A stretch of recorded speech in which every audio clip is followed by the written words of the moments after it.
Hi guys, my self SK Singh. और आज हम लोग क्लास 12th IIT नीट के लिए एक इम्पॉर्टेंट चैप्टर था एटम। आप लोग सोच रहे हो कि एटम सर बार बार पढ़ा रहा है, तो इस बार बच्चा एटम आपका वन क्लास में मीन्स 1 या 2 लेक्चर में से अमेंड करेंगे। इसमें लिखना कुछ नहीं है, केवल समझना है एटम क्या है, एटम की थ्योरी समझनी है। और बच्चा आज 29 दिसंबर है और जल्दी आपका न्यू ईयर आने वाला है, सबको पता है। तो एडवांस में सभी को 30 है। आज 30 है, चलिए सॉरी, आज 30 दिसंबर है बच्चा और जल्दी न्यू ईयर आने वाला है। तो सबको एडवांस में हैप्पी न्यू ईयर। क्योंकि हो सकता है कि इसके बाद आप 1-2 दिन वीडियो देखें ही ना, क्योंकि आप लोग मस्त हो सकते हो। लेकिन आपको पता होना चाहिए कि CBSE बोर्ड की डेट शीट आ चुकी है बच्चा। वो डेट शीट हम इसके एंड में बता देंगे कि किस दिन कौन सा पेपर आएगा। तो आप लोग पढ़ते रहिए, मस्त रहिए। 1-2 दिन की बात है, घूमना चाहो तो घूम सकते हो अंधेरे में, ठीक है ना, क्योंकि कोहरा भी गिर रहा है। हम आप लोगों की ख्वाहिश के बारे में जानते हैं, लेकिन चलिए पहले पढ़ाई करिएगा बच्चा। इसे 1 क्लास में देखना है तो मैं बात का समझना है और आगे बढ़ना है, समझेगा।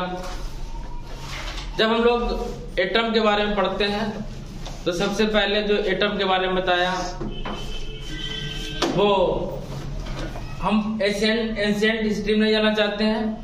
हम लोग जेजेट मॉडल, थॉमसन मॉडल से स्टार्ट करेंगे। तो थॉमसन मॉडल ये था, थॉमसन मॉडल ने बोला बच्चा, जिस टाइप से मेलन वाटर में, किसमें मेलन वाटर में सीड्स रहते हैं, ठीक है ना, सीड्स जैसे रहते हैं वैसे ही इलेक्ट्रॉन और प्रोटॉन पाए जाते हैं। क्या पाए जाते हैं? इलेक्ट्रॉन और प्रोटॉन पाए जाते हैं। इन्होंने बताया था कि एटम का टोटल चार्ज पूछा जाए, कैसा रहता है? न्यूट्रल रहता है। कैसा रहता है? न्यूट्रल रहता है। क्योंकि न्यूट्रल को हिंदी में बोलते हैं उदासीन रहता है। तो बच्चा इन्होंने ऐसा क्यों बोला था? इन्होंने बताया कि जो एक तो होता है इसमें पॉजिटिव चार्ज, कैसा होता है? पॉजिटिव चार्ज आप सभी जानते हैं। पॉजिटिव चार्ज को क्या कहते हैं? प्रोटॉन कहते हैं। और नेगेटिव चार्ज क्या बोलते हैं? इलेक्ट्रॉन बोलते हैं। कह रहा कि इक्वल क्वांटिटी में होता है पॉजिटिव चार्ज नेगेटिव चार्ज। जब इक्वल क्वांटिटी में होगा तो कोलाइड करा देगा और क्या बनाएगा? न्यूट्रल। क्या बनाएगा? न्यूट्रल, ठीक है ना। और जे थॉमसन के द्वारा ही सुझाया गया था कि जो रेडियस होती है इसकी, एटम की रेडियस कितनी थी? 10⁻⁻10 मीटर। एटम की जो रेडियस है, atom radius of atom, radius of atom इन्होंने सुझाया 10⁻⁻10 मीटर, ठीक है ना। कितना बताया? 10⁻⁻10 मीटर। लेकिन बाद में सेकेंड एक्सपेरिमेंट है रदरफोर्ड एक्सपेरिमेंट। कौन सा? अच्छा, रदरफोर्ड एटॉमिक मॉडल। कौन सा atomic model? Rutherford alpha particle scattering experiment. Rutherford alpha particle scattering, Rutherford alpha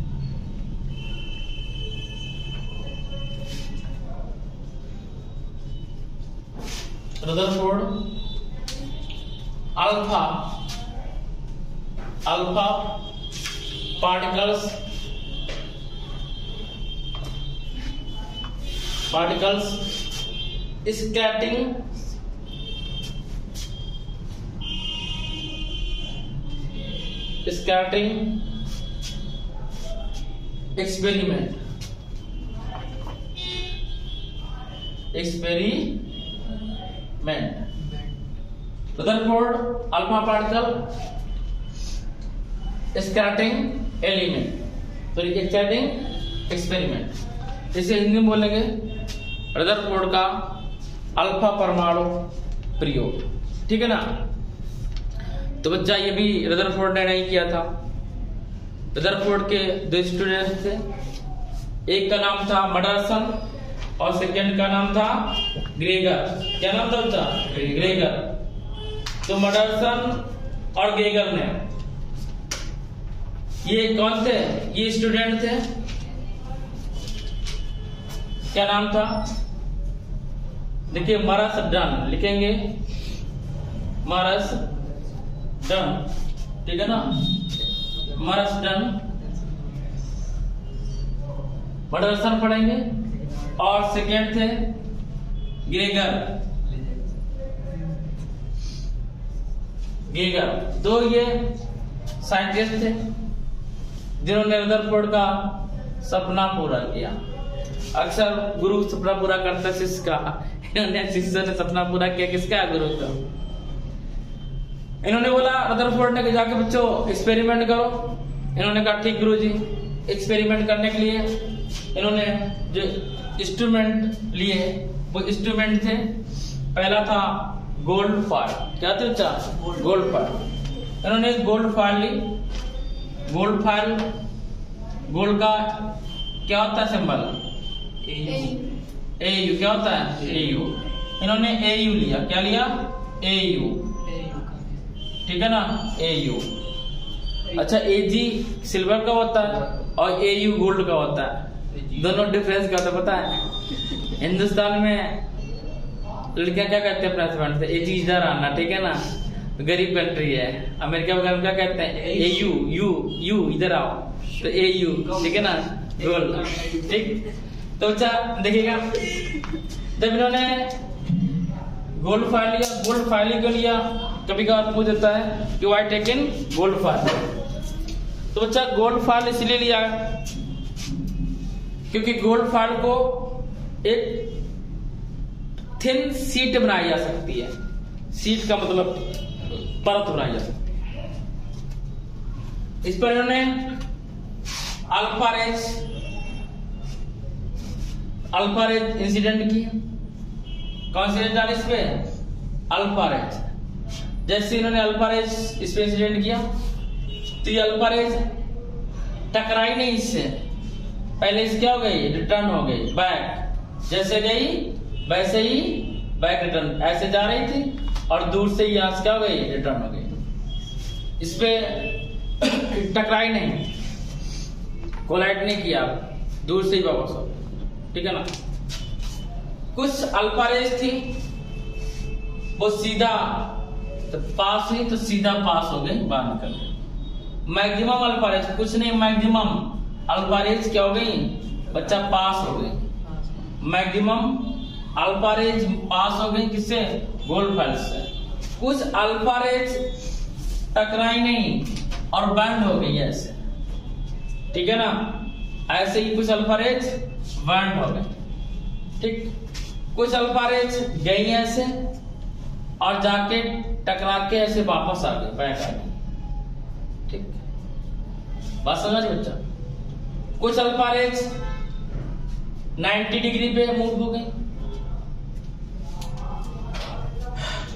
तो मडरसन और ग्रेगर आए रदरफोर्ड से बोले सर देखिए एक्सपेरिमेंट क्या हो रहा है, रेज निकल, क्या निकल रहे हैं? रेज निकल रहे हैं। जैसे तुम लोग प्रिज्म देख रहे थे, कह रहे प्रिज्म से तो कलर बन रहा है, कह रहा कि रेनबो बन रहा है, ठीक है ना।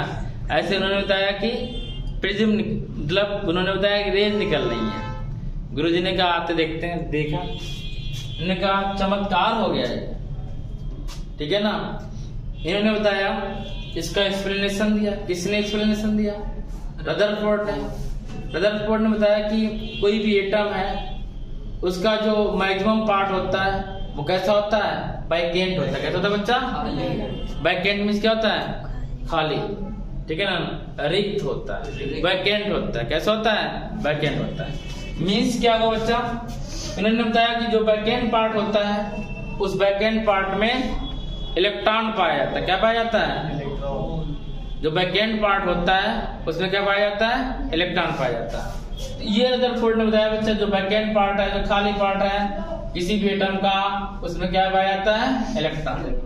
और उन्होंने बताया कि जो जहां से इलेक्ट्रॉन रिफ्लेक्ट हो रही है और ये अल्फा पार्टिकल है, और अल्फा पार्टिकल हीलियम न्यूक्लियस होता है। क्या होता है बच्चा? हीलियम न्यूक्लियस को ही अल्फा पार्टिकल कहते हैं। क्या कहते हैं? Alpha particle. यदि आपसे कोई पूछ ले अल्फा पार्टिकल का एटॉमिक मास कितना होता है तो 4 होता है। कितना होता है? 4। एटॉमिक नंबर कितना होता है? 2 होता है। हिंदी में बोलेंगे परमाणु भार 4 और परमाणु क्रमांक 2 होता है। किसका? Helium nucleus. ये किसने बताया? रदरफोर्ड नहीं होता, पहले ही पता था बच्चा, ठीक है ना। तो रदरफोर्ड ने बोला कि यहाँ क्या हो रहा है कि ये रे गई नहीं, वहां टकराई नहीं, कोलाइड नहीं करी, पहले ही से रिफ्लेक्ट हो गई। क्यों रिफ्लेक्ट हुई? रिफ्लेक्ट मीन्स वापस आ गई। क्यों वापस आ गई?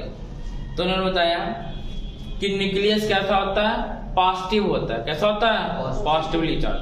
कैसा होता है? Positively charge particle. क्या होता है? Positively charge particle. पॉजिटिव होता है तो इसमें क्या पाया जाएगा?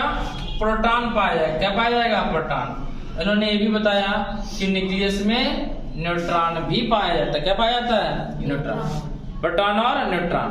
न्यूक्लियस को हिंदी में क्या बोलते हैं? नाभिक। क्या बोलते हैं? नाभिक। और प्रोटॉन न्यूट्रॉन को न्यूक्लियन कहते हैं। क्या कहते हैं इंग्लिश में? न्यूक्लियन। क्या कहते हैं? न्यूक्लियन।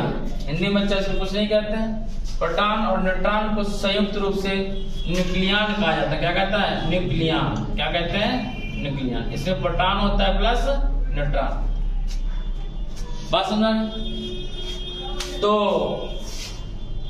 ये रदरफोर्ड ने बताया। अब रदरफोर्ड ने एक बात और बताई बच्चा।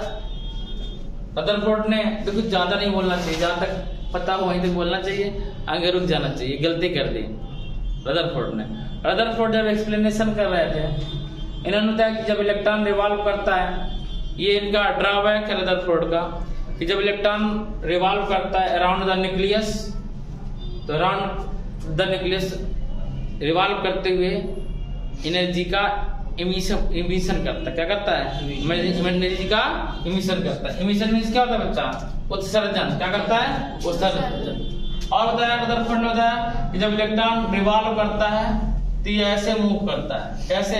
इधर से मूव करेगा ऐसे, और मूव करते हुए इलेक्ट्रॉन कंटिन्यू क्या करता है? एनर्जी का इमिशन करता है। क्या करता है?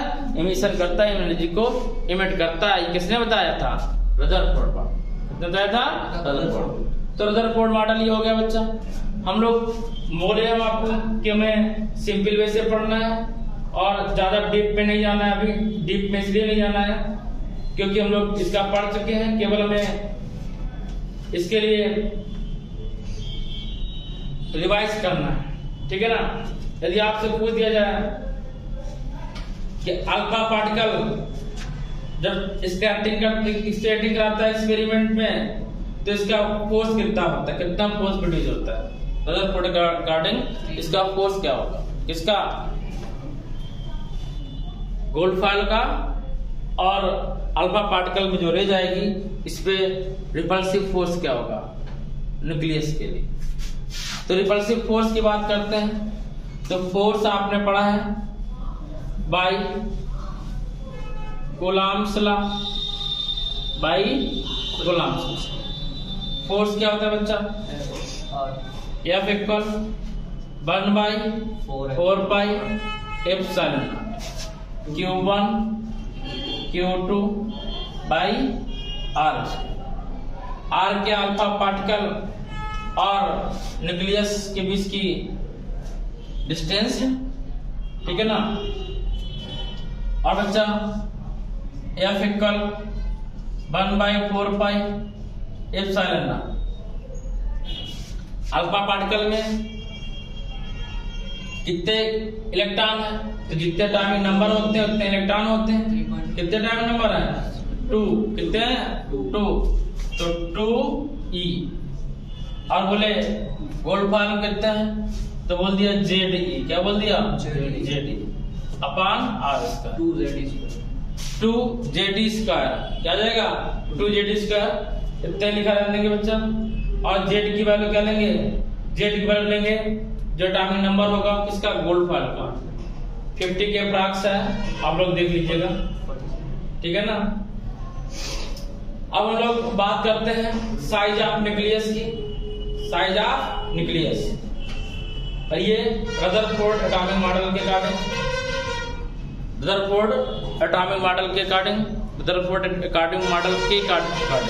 हम लोग फाइंड करेंगे कि न्यूक्लियस का साइज कितना होता है। बच्चा एटम का साइज पता है कितना होता है? 10⁻⁻10। कितना होता है? 10⁻⁻10। जे थॉमसन ने ऑलरेडी बता रखा है। हमें न्यूक्लियस की रेडियस फाइंड करनी कि न्यूक्लियस की रेडियस कितनी होती है। तो हम न्यूक्लियस की रेडियस सॉल्व करेंगे बच्चा। बेटा हमने बताया था कि जो जेड है एटॉमिक नंबर है। जेड क्या है? Atomic number. एटॉमिक नंबर किसका है? बोलो। गोल्ड का। किसका है? एयू का। कितना होता है? 79। कितना बच्चा? 79। अब आगे बढ़ाते हैं। तो बच्चा प्यारे प्यारे बच्चों ये देखिएगा, टोपी वाले बच्चों, कह रहा कि determination of size of nucleus. देखिए जब रदरफोर्ड ने इसको एक्सप्लेनेशन किया तो क्या लिखेंगे लैंग्वेज में? बच्चा लैंग्वेज समझिए पहले कि अल्फा पार्टिकल लिया। कौन सा पार्टिकल लिया? Alpha particle. और इसकी स्कैटरिंग कराए इस पे न्यूक्लियस। किस पे कराए बच्चा? न्यूक्लियस मतलब इस पे गोल्ड फाइल पे। तो न्यूक्लियस पाया गया। क्या पाया गया? न्यूक्लियस। इन्होंने बताया था रदरफोर्ड ने कि जो किसी भी एटम का जो टोटल मास होता है, मैक्सिमम मास किस पे डिपेंड रहता है? किसमें होता है? न्यूक्लियस में। किसमें होता है? न्यूक्लियस में।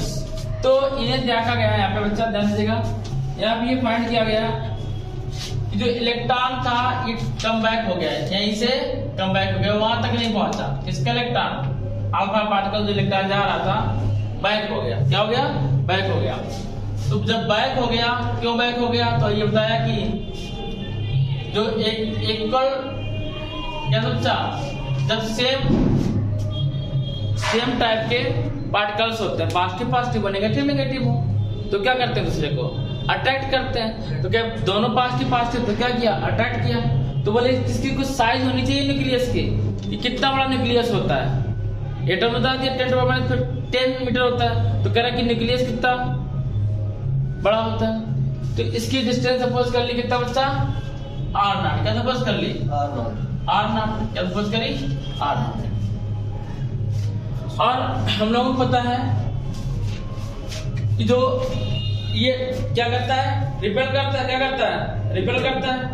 और किसी भी एटम में जब रिपेल कर रहा है फोर्स है तो क्या होनी चाहिए? एनर्जी होनी चाहिए। क्या होनी चाहिए बच्चा? एनर्जी होनी चाहिए। क्या होनी चाहिए? एनर्जी होनी चाहिए। तो हम लोग यहाँ पे एनर्जी का फार्मूला लेंगे और इस कंडीशन में पोटेंशियल एनर्जी क्या लेंगे बच्चा? Potential energy. अब पोटेंशियल एनर्जी क्या होती है बच्चा? पोटेंशियल एनर्जी बोलिए।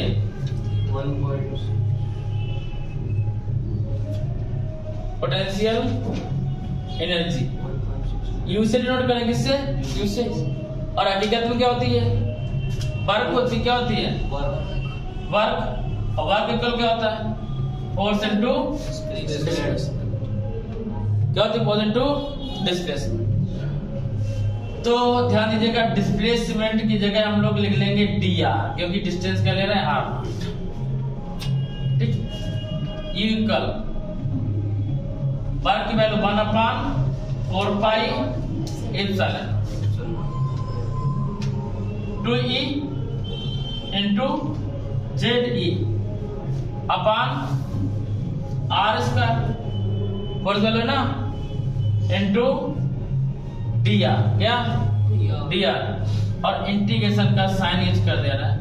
साइन इसलिए यूज कर दे रहा है कि बच्चा यहाँ लिमिट यूज करेंगे 0 to r0, 0 से r0 के बीच में इसकी क्या है? रेडियस 0 से r0। r0 क्यों लिया? ये ऑर्बिटल की न्यूक्लियस की क्या है? रेडियस है। क्या है? रेडियस। देखिए जो जिसका इंटीग्रेशन हो नहीं सकता उसको बाहर लिया 2e और ZD 2ZD स्क्वायर बाहर आया। ठीक है ना? इंटू है यहाँ पे। ठीक है ना? 2ZD स्क्वायर बाहर आया 1/4 into 2ZD square 2ZD square. अब r स्क्वायर ऊपर लिख दें कितना जाएगा? r⁻², dr 0 to r0। और इंटीग्रेशन करना सभी को आता होगा बच्चा। ये कल क्या है? 2ZD square upon 4 pi epsilon. ठीक है ना? और जब इसका इंटीग्रेशन करेंगे r-2 + 1 -2 + 1 बात समझ में? Limit 0 to r। 0 to r कितना 0 to r। तो u इक्वल कितना आएगा बच्चा 2 jd square upon 4 pi epsilon not. कुछ मान बच्चे होंगे कि 2 से 4 कैंसिल कर देंगे, नहीं कैंसिल करेंगे क्योंकि 1/4 पाई एप्सिलॉन नॉट वैल्यू होती है 9 × 10⁹ ठीक है ना। अब यहाँ पे -2 से +1 लेस करेंगे कितना आएगा -1 कितना आएगा बच्चा -1 आएगा। तो यहाँ पे लेंगे r 2 से 1 लिख किया -1 और यहाँ भी आएगा r पावर -1 r0/0 कितना है r0/0। 1 मिनट के लिए इसको बंद कर दो बच्चा, निकल जाएगी। देखिए ध्यान दे इधर लड़के, इसको रफ किया, इसको रफ किया बच्चा। इसको रफ करने के बाद में एनर्जी हमारे पास निकल के जो आई वो ये थी U equal to Z e square 4 pi epsilon. और ये माइनस बाहर लिया, क्या लिया माइनस बाहर लिया, कितना है 1/r। ये लड़के 1/r लिमिट यूज कर दी तो r0 - 1/0 ठीक है ना। तो u इक्वल कितना है -1/4 पाई एप्सिलॉन नॉट। ध्यान समझिए बच्चा 1/0 ठीक है ना। तो ये हट जाएगा, इनफाइनाइट हो गया, क्या बचेगा 2 jd स्क्वायर अपॉन r0 आएगा। और ये u है माइनस में है, इसी को काइनेटिक एनर्जी में भी कन्वर्ट करते हैं। इलेक्ट्रॉन आ रहा था ना, जब इलेक्ट्रॉन आ रहा था तो उसमें कौन सी एनर्जी होगी kinetic energy. Motion due to electron called kinetic energy. तो potential energy converted into the kinetic energy. Kinetic energy क्या बोलते हैं गतिज ऊर्जा। विस्तारित ऊर्जा किसमें कन्वर्ट हो जाएगी गतिज ऊर्जा। तो जब बच्चा कन्वर्ट होगी तो इसे क्या लिखेंगे के ई, क्या लिखेंगे के ई। और तो माइनस कोई सवाल ही नहीं उठता 1/4 pi epsilon not 2 JD square upon r0। हमें बच्चा फाइंड करना है कि न्यूक्लियस की रेडियस कितनी है। ये न्यूक्लियस है, इसकी ये रेडियस कितनी, ये छोटी सी रेडियस, ये रेडियस कितनी है हमें ये फाइंड करना है। अच्छा हम लोग क्या फाइंड करना r0, क्या फाइंड करना है r0। तो जब r0 फाइंड करेंगे ध्यान देना बच्चों, तो r0 इक्वल आएगा 1/4 पाई एप्सिलॉन नॉट। r0 किधर भेज दिया 2 jd square upon kinetic energy. और 1/4 पाई की वैल्यू कितनी होती है 9 × 10⁹ 2। और z atomic number of gold, atomic number of gold AU कितना होता है 79 इंटू 79। इलेक्ट्रॉन वैल्यू 1.6 इंटू 10⁻⁻19 और इसका whole square upon kinetic energy. यदि हम काइनेटिक एनर्जी की बात करेंगे बच्चा तो काइनेटिक एनर्जी कितनी होगी। काइनेटिक एनर्जी ऑब्टेन करिए बच्चा एक्सपेरिमेंट से 7.7 मेगा इलेक्ट्रिक वोल्ट। कितना 7.7 मेगा इलेक्ट्रिक वोल्ट ठीक है ना। और आपको पता है कि 1 मेगा इलेक्ट्रिक वोल्ट में कितने वोल्ट होते हैं बोलो। मेगा में 10⁻6 प्लस का और इलेक्ट्रिक में 1.6 10⁻⁻19। तो ध्यान दीजिएगा बच्चा यहाँ पे लिख दे रहे हैं r0 इक्वल कितना जाएगा 9 10⁻9 ठीक है ना। 2 इंटू 79 इंटू 1.6 10⁻⁻19 का होल स्क्वायर। कितना बच्चा होल स्क्वायर ठीक है ना।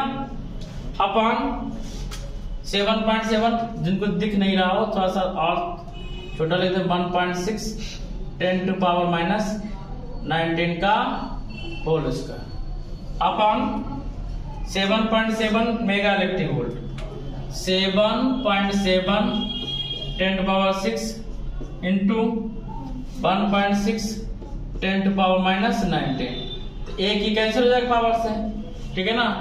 तो कितना बचेगा R not equal 9, 10 to power 9, 79, 1.6, 10 to power minus 19, square एक अपान वाले कैंसिल हो गया, तो 7.7 10 टू पावर 6। जब इसको बच्चा सॉल्व किया, आप कैलकुलेशन करना, आपका काम है 2 का गया तो 2 का 18 हो गया, कितना हो गया 18 हो गया, क्या कहे सब यही है। जब बच्चा आर नॉट की वैल्यू सॉल्व करेंगे तो अप्रॉक्स आएगी 3 into 10 to power minus 14 metre, 3 into 10 to power minus 14 metre. तो बच्चा ये आप लोग सॉल्व कर लेना घर पे, और इसको करना बिल्कुल मत भूलिएगा बच्चा। तो समझ में आ रहा है नहीं आ रहा, बोलिए। यदि समझ में आया है चैनल को लाइक, सब्सक्राइब और शेयर जरूर कर लें। 1 मिनट की बच्चा,